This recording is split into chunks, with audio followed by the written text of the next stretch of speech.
Olá, doutor Renato. Olá, Ângela, como vai? Eu estou bem. Muito prazer em conhecê-lo. A gente só se falou por telefone. É um prazer É, te ver sem dúvida. Falar virtualmente. ainda virtualmente, né? Mas se Deus É, quiser, em breve pessoalmente, não é isso? exatamente. Bom, vamos dar início, doutor Renato? Vamos agradecer aí imensamente o convite aí do ICB de estar aqui com vocês. Uma honra mesmo, né? Um instituto tão tradicional e que tantos serviços tem prestado aí à ciência no Brasil. Fazer Uhum. parte aqui do time e ser lembrado realmente é uma honra, um privilégio. Muito A obrigado honra pela. é nossa, porque nós estamos falando com um dos maiores especialistas em imunizações desse país, né? Então, a honra é nossa, doutor. Vamos lá. Bom, nessa live de hoje nós vamos discutir a vacinação infantil contra a Covid-19, um assunto que gera muita desinformação. E o nosso convidado de hoje é o Dr. Renato Kifuri. Ele é médico pediatra, ele dirige alguns centros de imunização em hospitais aqui em São Paulo. Ele integra a Sociedade Brasileira de Imunizações, entre outros cargos que ele atua, inclusive no Ministério da Saúde, não é, doutor Renato? Acho que o senhor faz parte de um É, comitê técnico lá, né? exato. Comitê Técnico Assessor do Ministério da Saúde, aqui da Secretaria de Saúde de São Paulo, e atualmente presidente também do Departamento de Imunizações da Sociedade Brasileira de Pediatria. Ok, ok. Bom, doutor Renato, no início de janeiro, o Ministério da Saúde ele incluiu crianças de 5 a 11 anos no Plano Nacional de Imunização contra a Covid. Em meados do mês passado é que, de fato, começou a campanha. E eu queria que, para começar, que você me dissesse por que é tão importante a imunização das crianças nesse momento. Olha, a gente desde o começo falava muito sobre a importância de vacinar os idosos, aqueles que tinham comorbidades, quão desproporcional era a Covid-19 em termos de acometimento da população pediátrica. E era mesmo, por onde a pandemia passou, as crianças representam cerca de 2% do total de hospitalizações, de todas as hospitalizações. 2% somente acontecia em menores de 18 anos e 0,4% do total de óbitos acontecia nessa população. Então, quando você olha essa proporção, você se distrai numa carga da doença, achando que a doença na pediatria é desprezível. Só que 2 ou 0,4% de 600 mil óbitos, né, foram mais de 2.500 Uhum, vítimas fatais da Covid-19 em menores de 18 anos de idade. Mais de 40 mil hospitalizações dessas crianças e adolescentes. Então, embora represente proporcionalmente aos adultos uma pequena parcela, em números absolutos, é enorme a carga da doença, mais do que qualquer outra doença do calendário infantil.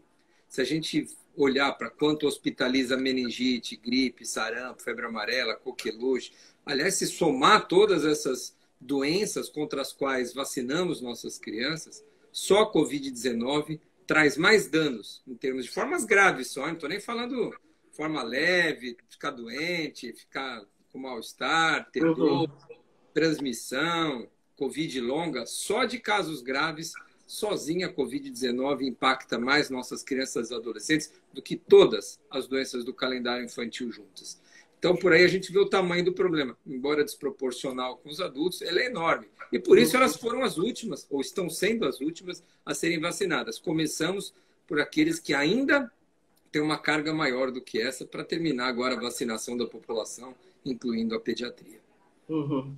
Eu vi um dado da Fiocruz que me chamou muito a atenção. Falou que em janeiro, as hospitalizações da faixa etária de 0 a 19 anos, elas representavam, esse ano, 8%. No mesmo período, o ano passado, elas representavam 4,5%.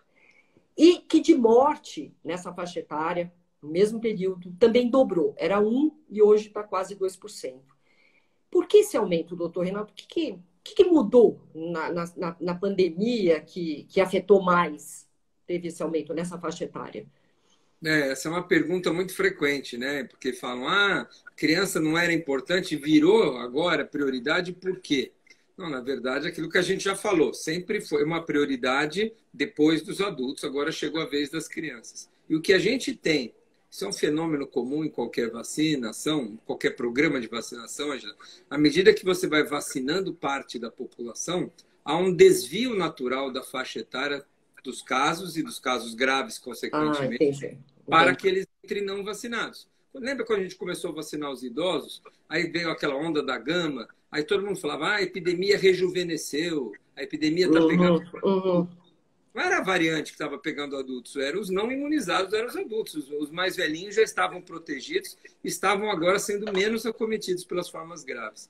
Então, à medida que a gente vai avançando na vacinação de adultos, de adolescentes, de idosos, o grupo não vacinado, a proporção entre os não vacinados é enorme de crianças. Mais da metade dos não vacinados são crianças menores de 12 anos de idade, né, que não estão efetivamente vacinados. Então, há um desvio proporcional da doença, e quando você tem uma nova onda, uma enormidade de casos, como a circulação do Ômicron atualmente, você tem um aumento grande de casos e esse aumento se distribui nesta proporção que a gente falou. Então, você tem não só um aumento proporcional, mas também um aumento absoluto de número de casos. E aí as UTIs enchem, pediátricas como nunca encheram, aí você vê mais casos leves, mais casos moderados, mais casos graves. Eu nunca, em um mês, eu nunca atendi, entre dezembro e janeiro, no meu consultório, por exemplo, eu atendi mais casos de Covid em criança do que 2 anos de pandemia. Só para você ter uma ideia. Nunca tivemos tantas crianças infectadas como a gente teve agora. A onda da Ômicron realmente é expressiva demais, 3 vezes mais do que nós tivemos em qualquer idade, inclusive nos adultos. Crianças, esse desvio ficou evidente para nós todos. E mesmo aí você fala, mas só 0%, 0,3% hospitaliza, só 0% vai para UTI. Esse zero qualquer coisa, de um monte de casos, infelizmente, acaba sendo um número absoluto grande. Exatamente. E esse zero é um número, esse percentual baixo é um número, parece pequeno, mas quando você sente na pele o que é. E você não vacina só para prevenir morte, né? A gente tem esse pensamento equivocado, né? Eu vou vacinar, mas para que eu vou vacinar se não morre tanto? Né? Diarreia não mata tanto, gripe não mata tanto, febre amarela não mata tanto, catapora não mata tanto, cachumba, rubéola, todas praticamente doenças do calendário matam pouco. Mas mesmo assim você vacina as crianças, por quê? Porque você não quer sequela, você não quer dor, você não quer ver seu filho internado, você não quer sofrimento, você não quer transmissão, né? Você tem impacto em outras idades. Na hora que você vacina as crianças contra a rubéola, você está prevenindo aquela mulher mais velha de ter um bebê mal formado pela rubéola congênita. Quando você vacina uma criança para cachumba, você está prevenindo esterilidade da cachumba do testículo mais para frente. Quando você vacina um adolescente de meningite, você está impedindo a transmissão de pneumonia na criança, a mesma coisa. Então, os programas de vacinação, eles não têm à vista, não é só sobre a proteção direta, é sobre também a proteção indireta, é sobre um programa coletivo de controle de doença. Tem idosos que não adianta você dar 3, 4, 5, 6 doses imunocomprometidos, que eles têm uma debilidade do seu sistema imunológico e vão ou não vão adoecer graças ao seu entorno vacinado, ao seu entorno não doente. Exatamente. Transmitir. Então, é mais do que vacinar. Então, aqueles que recusam se vacinar, além de tudo, né, fora todos os riscos que se impõem, colocam em risco a saúde de todos, não tem um olhar cidadão sobre a questão. Então, acho que é uma questão que a gente fala pouco. Eu acho que a gente é para todos que se vacina, não é só para a sua proteção individual. Exatamente, exatamente. E no caso específico da vacinação contra a Covid, a vacinação infantil, ela está sendo ministrada por escalonamento, conforme faixa etária, pela questão da disponibilidade das doses, né? Hoje nós temos 2, a Pfizer e a Coronavac, né? Com maior disponibilidade para o país, a Pfizer. Então, o ritmo ele acaba sendo mais lento, por isso e também pela desinformação, né? No caso da questão da disponibilidade de doses, eu gostaria de saber se você poderia nos informar quando que vai estabilizar isso, né? Quando é que a gente vai chegar num patamar como a gente já está hoje com os adultos, indo já para terceira dose, né? E depois a gente engata na questão da desinformação. Eu acho que assim, o Brasil comprou 20 milhões de doses de Pfizer, que serão entregues até o final de março. E fez as contas do que tinha distribuído de Coronavac pelos estados, eram 3 milhões, mais 6 milhões que tem no estoque central do Ministério, que seriam 9 milhões, e sinaliza para mais 10 milhões de compra pelo Butantan, o que daria as 40 milhões de doses suficientes para, até o final de março, darmos as 2 doses para toda a população de 5 a 11 anos, que é composta de 20 milhões de crianças aqui no país. O problema é que assim, a Pfizer foi entregue somente 5 milhões de doses em janeiro. Então, só foram 3 entregas de 1 milhão e 300, 1 milhão e 600 a terceira, o que compôs aí uma quantidade pequena para a vacinação. Coronavac, os estados que tinham no seu estoque, como São Paulo, avançaram muito rapidamente. Estados e municípios que não tinham nada estão começando a receber, ou começaram a receber semana passada, o que atrasou demais e fez essas disparidades. São Paulo está com 70%, a cidade de São Paulo está com 70% da sua população de 5 a 11 anos com a primeira dose, porque tinha vacina. Sim, né? sim. Tem estados e municípios que estão com 10, com 15, porque receberam uma quantidade irrisória de doses e não conseguiram avançar. Então, ao meu ver, este é o principal fator de atrasos na vacinação de muitos países de uma maneira tão irregular como está. Nós precisamos rapidamente, e aí está faltando logística, está faltando entrega, está faltando onde estão essas doses espalhadas pelos estados, os municípios. O que vale é a vacina na geladeira da sala de vacina, não adianta estar aqui em algum posto de distribuição ou não. Enquanto não tivermos doses em quantidades suficientes e as secretarias de saúde municipais convocarem a população, venham todos, a porta está aberta, não é vacinação seletiva de quem tem comorbidade ou de quem só tem 10 anos. Venham todos se vacinar, aí eu acho que a campanha deslancha mais. Mas esse principal fator. Sem falar em outra coisa também que impactou bastante, foi o número de infectados pela Covid em janeiro. Muitos infectados. Bom, quem nos ouve aqui conhece muita gente que foi infectada e seus filhos também, que precisam aguardar 30 dias para serem vacinados.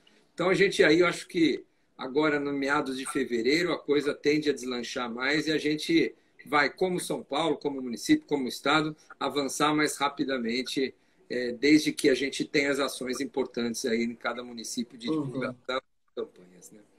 E aí é que a gente vai saber realmente o impacto da desinformação das pessoas que se negam a levar os filhos, né, os responsáveis de levar as crianças para se vacinar. Nesse caso, professor, eu entrando um pouco nisso, porque eu acho importante sempre reforçar a informação correta, né?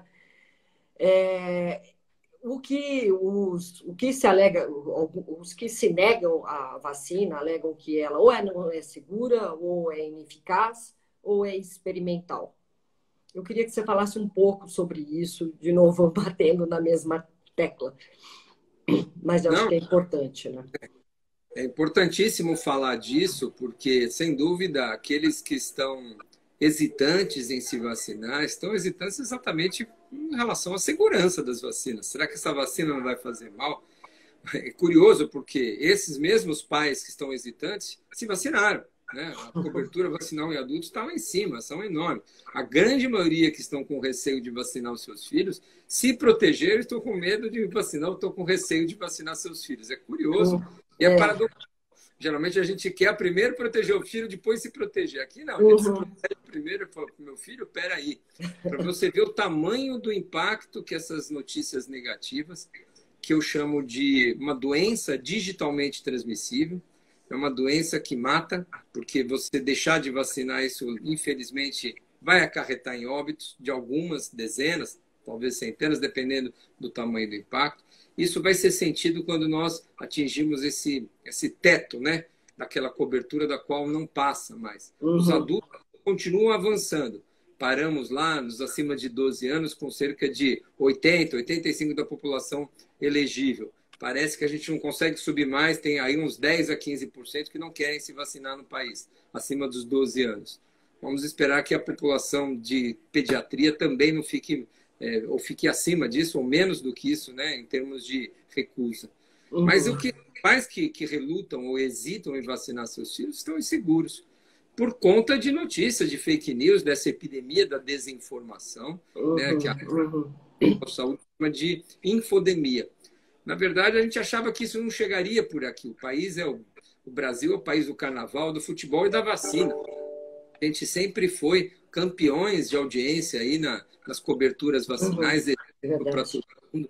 Um país que sempre se vangloriou de programas de sucesso, com seus personagens, com o Zé Gotinha, com os dias de festa de vacinação, pioneiro no controle e de erradicação de doenças. Então, a gente achava que esse discurso antivacinista seria difícil penetrar aqui e, vamos dizer, se desenvolver de maneira robusta. Mas, infelizmente, ele foi patrocinado pelas maiores autoridades do país.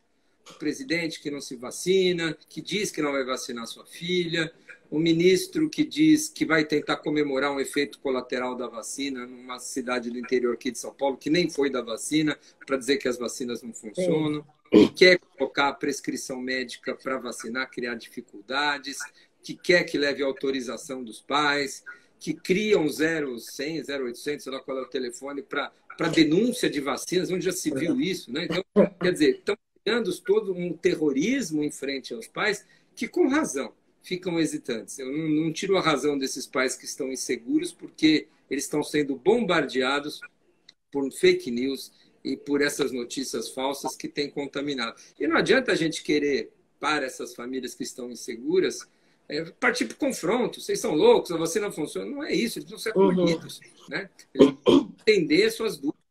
Então, uma delas, as principais delas, são relacionadas à segurança.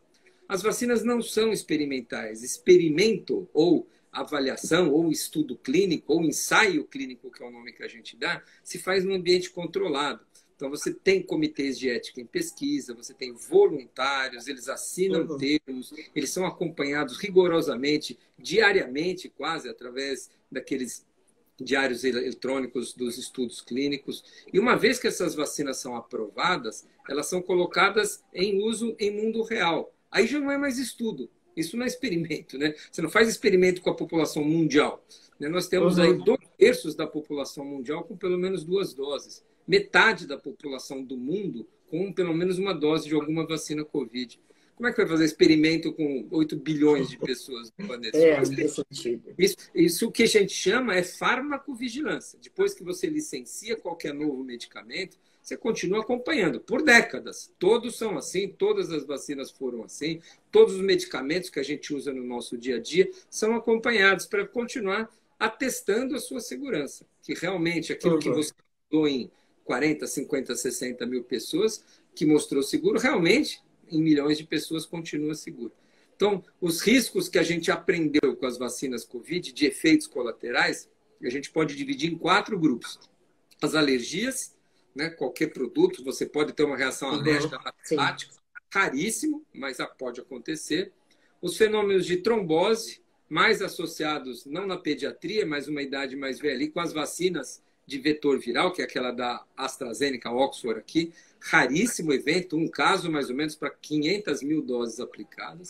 As miocardites, a inflamação no coração, essa daí a gente tem mais ou menos 30 casos para cada 1 milhão de doses aplicadas, raríssimo também, e benigno, ninguém morreu até hoje dessa miocardite pós-vacina. Ninguém morreu, isso porque teve quase um caso que foi tentar, que o presidente tentou explorar, né?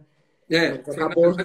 Miopenia cardíaca que não tinha nada a ver com a vacina, né? É uma outra doença que era congênita dessa adolescente que recebeu a vacina aqui no interior de São Paulo, e que foi internada, ela teve um mal súbito 12 horas pós a vacina, depois foram ver que ela tinha uma arritmia cardíaca congênita que não tinha nada a ver com a vacinação, nem miocardite foi, né? Então, essa miocardite, aliás, a miocardite, Ângela, pela doença Covid, é mais frequente do que a miocardite relacionada à vacinação. Ah, Então, quem tem Covid tem uma chance muito maior de ter miocardite do que não de sim, quem tem uma toma vacina. informação, né? Exatamente. Então, assim, quem está com receio da miocardite devia estar com receio de não tomar vacina, porque aí, tendo a Covid, você tem um risco de trombose maior. E o quarto efeito são os neurológicos, principalmente a síndrome de Guillain-Barré, que é uma síndrome raríssima, mas também mais comum com a Covid do que mais comum pós-vacinação. Então, Uhum. esses são os 4 efeitos colaterais ou eventos adversos graves relacionados à vacina. E quando você coloca na balança o risco desses efeitos e as suas consequências, o benefício da vacinação, o número de miocardites, de trombose, de Guillain-Barré, de internações, de mortes evitadas, é muito maior o benefício do que o Uhum. raríssimo desses efeitos relacionados à vacinação. Eles existem, sim. Dizer que não tem miocardite pós-vacina, tem, mas é muito mais difícil do que você ter uma miocardite pós-doença. Então, esse é o racional que mantém as vacinas, Uhum. né? E as outras bobagens que andam dizendo por aí, que vai mexer no seu DNA, que vai tirar você um jacaré, que vai atrapalhar a sua fertilidade lá no futuro, que daqui 30 anos vai acontecer. Mas é de uma bobagem. Tanto essas talvez a gente precisa falar sobre elas, que são bobagens, porque impactam também. A gente teve a oportunidade de ver algumas comunidades indígenas que não queriam se vacinar com medo de virar um jacaré lá no Pantanal. É de verdade. Ai, Não é mentira isso, não. Isso acontece porque as pessoas, por mais que possa parecer esdrúxulo, anedótico, tem pessoas que acham isso mesmo. e doutor, quem movimenta essas fake news, tirando a autoridade? Porque isso é um movimento internacional. Isso A não, gente. né? Vocês têm ideia de onde vem esse movimento? Foi feita uma pesquisa pelo Instituto Havas, que é um instituto de pesquisa internacional, em parceria com a Sociedade Brasileira de Imunizações, que procurou reconhecer 60% dessas são traduções norte-americanas. 60% nascem nos Estados Unidos, de grupos que têm interesses comerciais, que vendem terapias alternativas, Uau! que vendem cura para quem tomou vacina e agora está arrependido, então quer se curar, que vivem da doença, né? Então, se você não tomar a vacina, você vai ter Covid. E eu tenho um tratamento milagroso, um tratamento messiânico para curar a sua doença. Uau!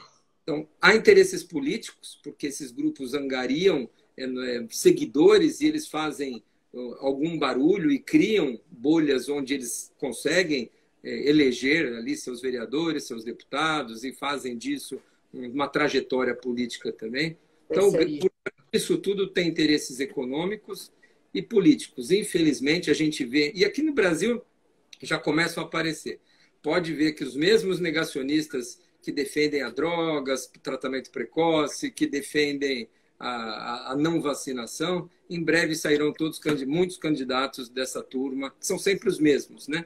O É uma mesmo que pena. fala contra a vacina são os mesmos que defendem a cloroquina, são os mesmos que defendem o tratamento precoce com azitromicina, com corticoide, com remédios para piolho, que não usam máscara, que acham que tem a teoria da conspiração. Então, são eles que buscam esse espaço e que, infelizmente, fazem um desserviço enorme. Ao meu ver, são criminosos. Para mim, isso é um crime contra a saúde pública.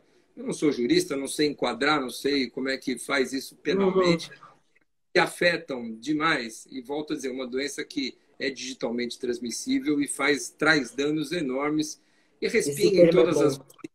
pinga na população. É uma pena que a gente esteja que enfrentar, mas temos que aprender a enfrentar, né? Isso tudo e conhecer suas causas e os seus enfrentamentos é parte desse processo neste mundo moderno de hoje, né? Hoje eu vi uma notícia que o Supremo Tribunal Eleitoral fez acordo com as principais plataformas para as eleições, né? E talvez o caminho aí vai ter que ter um debate para ver como é que ataca isso, porque isso é criminoso. Disseminar esse tipo de informação é criminoso, né? Eu acho. Então, pode ficar impune, né? Enfim. Então, voltando à informação boa, lastreada na ciência, eu queria que o senhor me falasse um pouco da diferença entre a vacina da Pfizer e da Coronavac para a população infantil? Porque, inclusive, é uma diferença de faixa etária, né? Queria que você explicasse um pouquinho para a gente. Boa, boa. São duas vacinas completamente diferentes, né, Angela? A vacina da Coronavac ela é feita com o próprio vírus, que a gente cultiva esse vírus em células de animais, e aquele concentrado muito grande, ele vai se multiplicando, a gente, num determinado momento, inativa, mata esse vírus, né? Coloca produtos químicos ali dentro e o vírus fica morto. Desse concentrado de vírus morto, a gente faz a vacina. Então, a vacina é feita com o vírus inteiro, inativado ou morto, em concentrações já pré-estabelecidas, diluídos, com conservantes, com um pouquinho de alumínio para aumentar a resposta imune. Essa é a vacina Coronavac. Então, ela é distribuída assim e ela mostrou que em crianças ela responde bem, ou seja, induz uma proteção, produção de anticorpos e não traz efeitos colaterais diferentes, por exemplo, de adultos ou adolescentes, quando comparado um grupo com outro. Isso fez com que alguns países introduzissem, né, nos seus programas de imunização. A China e o Chile, especialmente. Outros países menores, como o Equador, também o fez. Mas a experiência, principalmente com os dados do Chile, apresentados para a Anvisa, mostraram muita segurança e uma resposta não só de anticorpos, mas de redução de doença no país. Mundo real. Eles introduziram a vacina e viram que a doença, risco de adoecer entre vacinados, caía por volta de 90% a 94% com a vacina Coronavac. Isso deu, vamos dizer, substrato para que a Anvisa aceitasse esse registro. E embora lá no Chile se utilize a partir dos 3 anos, de 3 a 6 anos os dados foram muito frágeis ainda. Pouco tempo de acompanhamento, poucas crianças vacinadas. E a Anvisa, ao meu ver, corretamente entendeu que ainda faltavam dados de 3 a 6 anos. E licenciou a Coronavac a partir dos 6 anos de idade. Então, hoje a gente tem uma vacina Coronavac, que é idêntica à formulação de adulto, que é dada em 2 doses, com intervalo de 1 mês ou 4 semanas, e que é segura e vai para essas crianças a partir de 6 anos de idade. Com a vacina da Pfizer, o estudo não foi de vida real, foi um estudo controlado, que é um estudo de uma metodologia muito mais sofisticada. Então, você vacina, dá placebo para outro grupo, acompanha, vê a resposta imune. Então, são os estudos de fase 3 que embasaram a Anvisa para a recomendação da Pfizer na população pediátrica. E o que a gente já imaginava, como as crianças respondem de uma maneira muito mais robusta a essas vacinas, utilizaram só 1/3 da dose. Então, a vacina da Pfizer é diferente. Acima de 12 anos é a dose plena, que vem com 30 lá, microgramas. Na vacina pediátrica, de 5 a 11 anos, usa-se 10 microgramas. E o que a Pfizer mostrou que a vacina é segura, que é eficaz, não traz efeitos colaterais, aliás, menos do que em adolescentes, e foi licenciada, foi estudada dentro desse protocolo de pesquisa a partir dos 5 anos. Então, foi aprovada a extensão de 5 a 11 anos também para a vacina Pfizer. Então, a Pfizer hoje é a partir dos 5, a Coronavac é a partir dos 6. Essa é uma diferença. E outra diferença é que a gente aprendeu também com a vacina da Pfizer que no intervalo um pouco maior dá uma resposta melhor da vacina, afinal, uma proteção maior. E menos efeitos colaterais com a segunda, inclusive miocardite. A chance de ter miocardite com intervalo maior é menor. Então, já era raro, com intervalo maior fica mais raro ainda.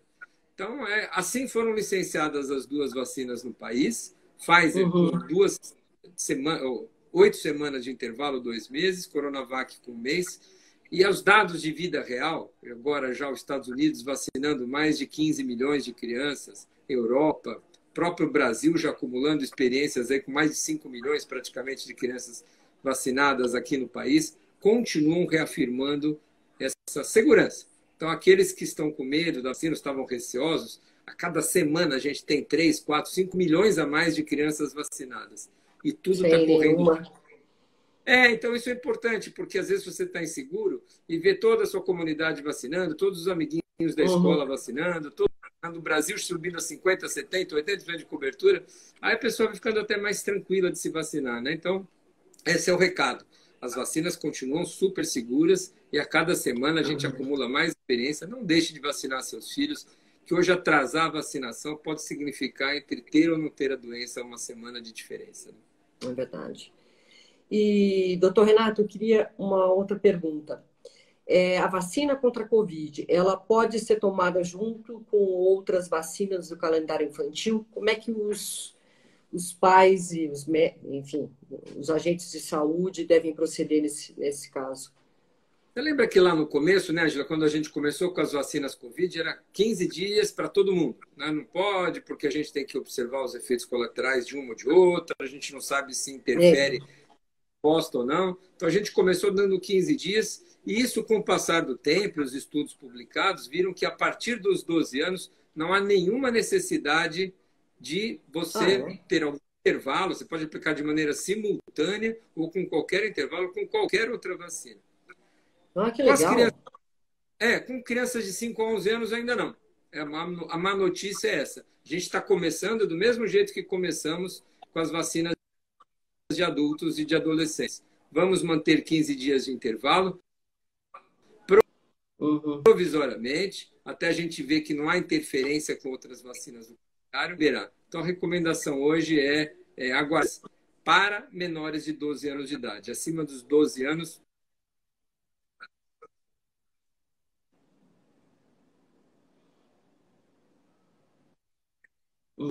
a gente vai, por enquanto, manter o intervalo de 15 dias.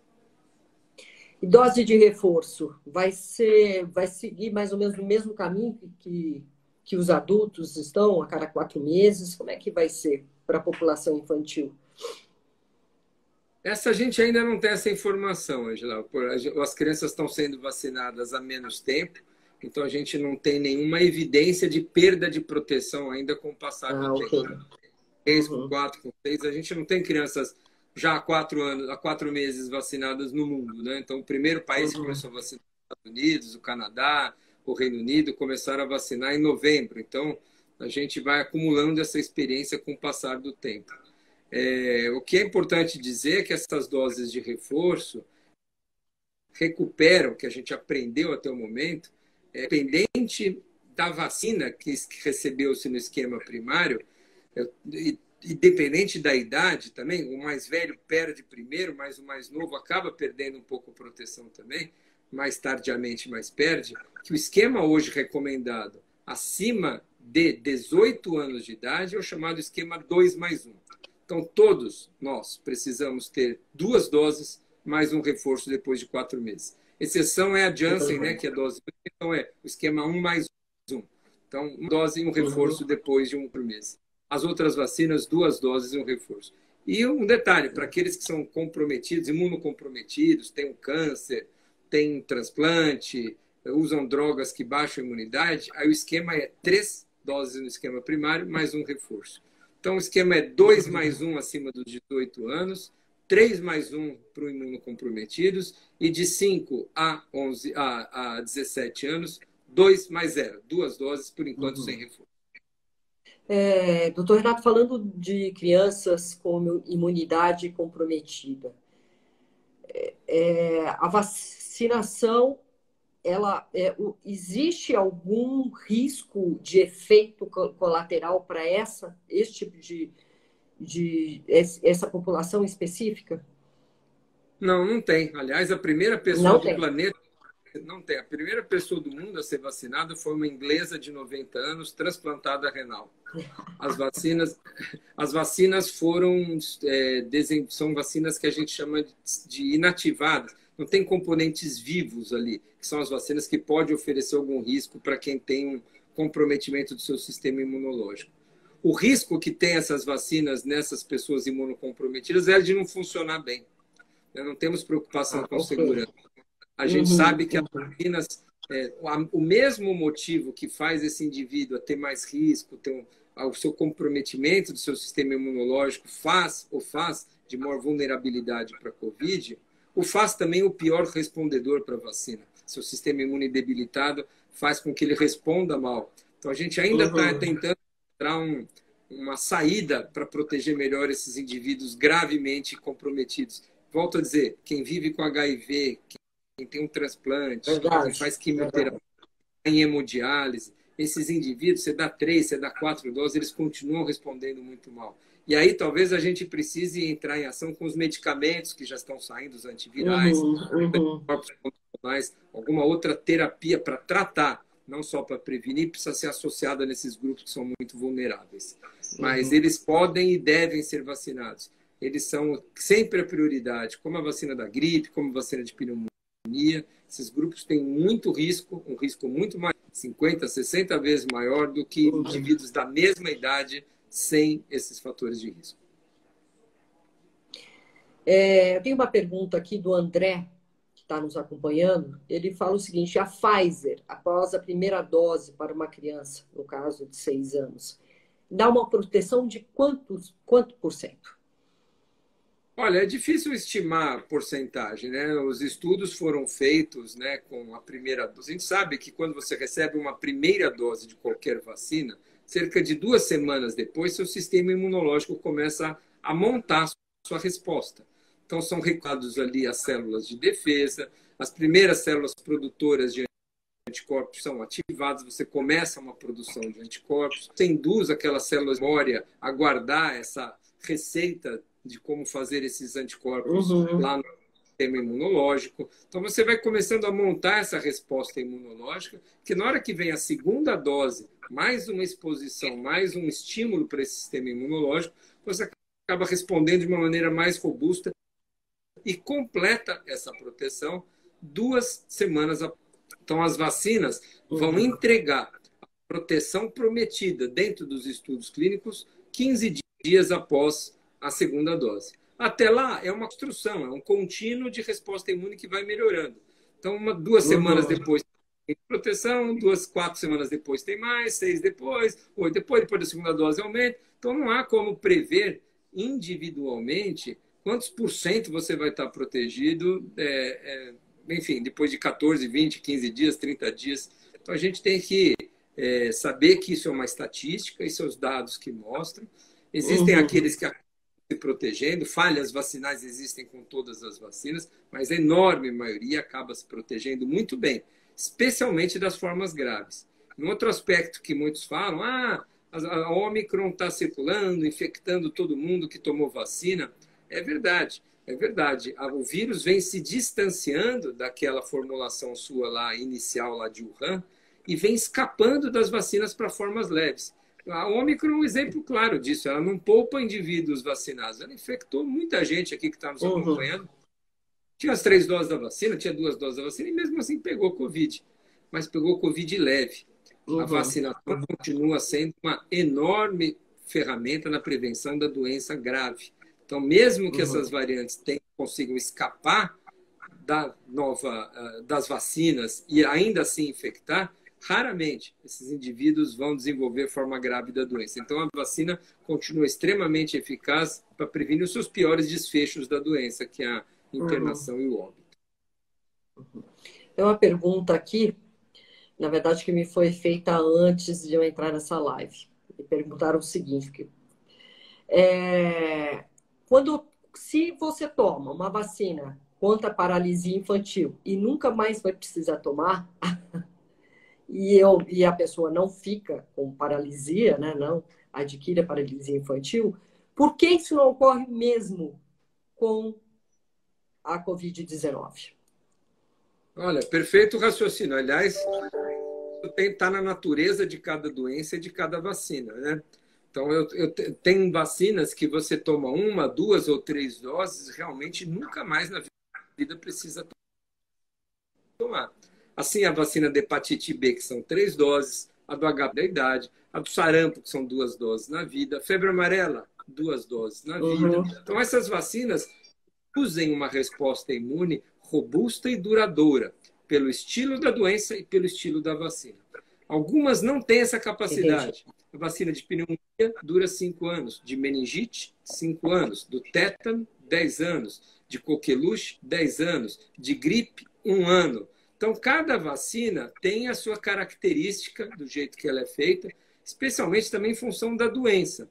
A Covid-19 é uma doença que não é que nem o vírus do sarampo, que cai no nosso sangue, desperta uma resposta imune muito robusta, com muita memória. Uma doença mais de vias aéreas. Isso não existe sistema imunológico para fazer uma proteção prolongada. E nem as vacinas têm essa característica. Então, nós vamos ter que conviver com revacinação, sim. com que frequência, com que período, algo ainda que não está muito certo. Na pandemia, enquanto a gente estiver registrando tantos casos como a gente está registrando, nós precisamos manter altos títulos de proteção. Daí essa dose de reforço ter vindo cedo, com 4 meses. Mas talvez no período pós-pandêmico, quando acabar a pandemia, quando a gente tiver uma frequência muito mais baixa de doença, a gente não precise, provavelmente não precisaremos ficar vacinando todos e com tanta frequência. Provavelmente vai ser uma vacinação sazonal, só na época que o vírus mais circula, para os indivíduos mais vulneráveis, talvez não para toda a população, algo semelhante ao vírus da gripe, o vírus influenza, a campanha de vacinação. Mas isso ainda é só teoria, né? Especulação. Vamos hoje não tem como descuidar do nosso programa de vacinação, que é baseado em 3 pilares fundamentais. Um deles é aumentar a base de vacinados. Quanto mais pessoas vacinadas, menos doentes, menos chance de circulação, menos surgimento de variantes. Ou seja, incluir crianças. Segundo, é coberturas vacinais elevadas. 2 doses para esse público elegível na maior proporção e da forma mais homogênea possível no país. E o terceiro, não menos importante, é a dose de reforço para aqueles que estão perdendo. Fazer o esquema 2 mais 1 à medida que vão completando 4 meses da sua segunda dose. Aumentar vacinados, altas coberturas e reforço para quem perder a proteção, não sei se é suficiente, mas é necessário para que a gente controle a pandemia. E, obviamente, até lá, as medidas que a gente aprendeu, né? Ventilação, higiene das mãos, máscara e distância, funcionam muito bem para prevenir doença também. Muito bem. Doutor Renato, eu acho que a gente está cobrindo a maior parte das dúvidas. Você lembra de alguma? Você deve ter várias do que chegam no seu consultório, né? Diariamente. Eu acho que esse aspecto da pediatria é importante nesse momento, a gente reforçar a segurança das vacinas. As aulas estão aí de volta e fica uma discussão de ser obrigatório, se a criança pode ir ou não. Acho que a gente tem que ter outro olhar para esse momento, né? As crianças, além de precisarem ser protegidas, que lição a gente quer dar para as nossas crianças, né? Que exemplo de cidadania a gente quer dar para elas? Que tipo de discussão vai ter dentro da sala de aula, de todos vacinados, e uma criança dizendo: meu pai não quer que eu vacine, porque né? Então você não proteger todos, você não faz parte desse time aí que quer vencer a pandemia. Então a gente tem outros olhares para isso. Ninguém quer deixar uma criança fora da escola, né? Obrigar as crianças a se vacinarem para assistir aula. Fazer isso é penalizar duplamente a criança, deixá-la sem saúde e sem educação, né? Não tem cabimento você transferir a culpa para a criança nesse momento. Então, e nós temos no país um programa nacional de imunizações com 17 vacinas. E a vacinação para criança e adolescente é obrigatória no país desde a fundação do ECA, desde a criação do Estatuto da Criança e Adolescente.